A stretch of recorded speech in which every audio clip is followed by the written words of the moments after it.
Now to the anniversary of the Challenger shuttle tragedy and how it changed the U.S. space program for years to come. It was 30 years ago today when we watched the Challenger explode on live television just a little more than a minute after it lifted off. All 7 people on board, including a high school teacher who became the first ordinary citizen to go into space, were killed. President Ronald Reagan was supposed to deliver the State of the Union speech that night. Instead, he spoke to the country from the Oval Office. Here's some of what he said in a video we produced.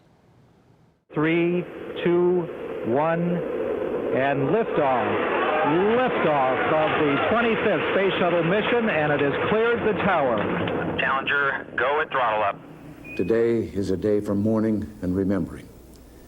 Nancy and I are pained to the core by the tragedy of the Shuttle Challenger. We know we share this pain with all of the people of our country. This is truly a national loss. And here comes the flight crew now. We've never lost an astronaut in flight. We've never had a tragedy like this.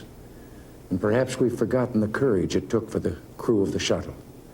But they, the Challenger 7, were aware of the dangers, but overcame them and did their jobs brilliantly. We mourn 7 heroes: Michael Smith, Dick Scobie, Judith Resnick, Ronald McNair, Ellison Onizuka, Gregory Jarvis, and Krista McAuliffe. We mourn their loss as a nation together. The crew of the Space Shuttle Challenger honored us for the manner in which they lived their lives. We will never forget them, nor the last time we saw them this morning, as they prepared for their journey and waved goodbye and slipped the surly bonds of earth to touch the face of God.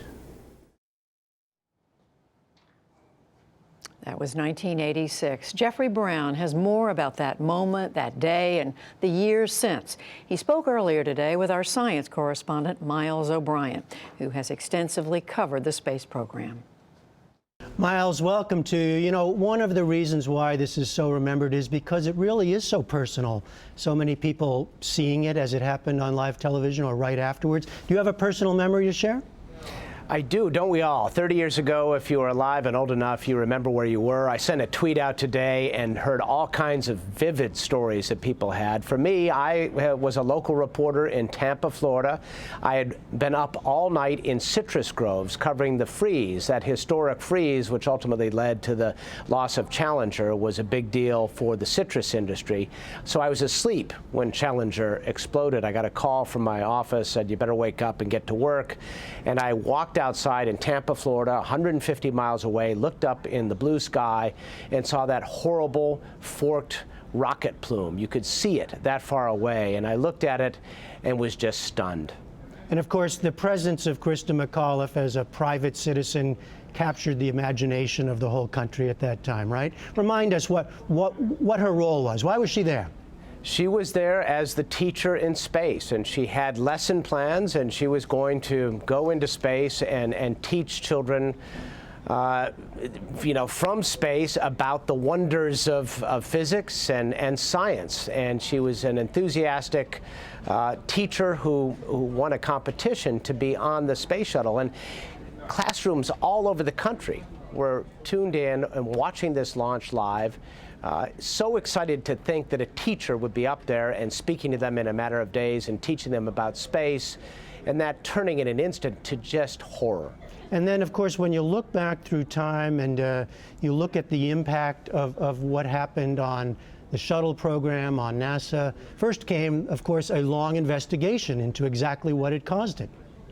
Yes, and it really led to a big loss of innocence, I think, for all of us and how we viewed NASA. You know, sure, in the Apollo program, we lost 3 astronauts 19 years almost to the day prior to Challenger on the launch pad for Apollo 1. But they were test pilots, and they knew the score, and we were in the midst of a space race. In the case of Challenger, it was different. NASA was telling us that space access would be routine.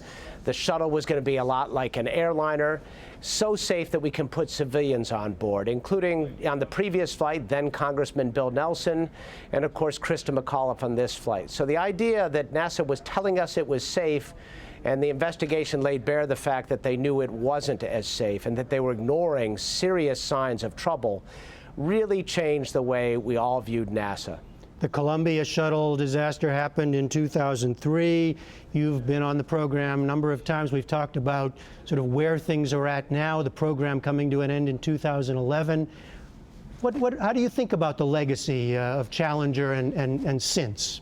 It's a great case study in the limits of technology and some of the decisions that are made in the development of technology. One of the key things to remember here is space shuttles did not have a crew escape system. If it had a crew escape system, those 7 crew members would have very likely survived that day. All of the previous space flights involving human beings from the U.S. did in fact have that crew abort capability. Spacecraft today that are being developed as follow-ons to the space shuttle will all have that capability. The shuttle was really a dangerous craft. It was technologically, it was pushing a lot of boundaries, and there were compromises made in the development to save money that made it ultimately not very safe. That's a hard lesson, a lesson that I think has been learned. All right, the Challenger disaster 30 years ago today. Miles O'Brien, thanks so much. You're welcome, Jeff.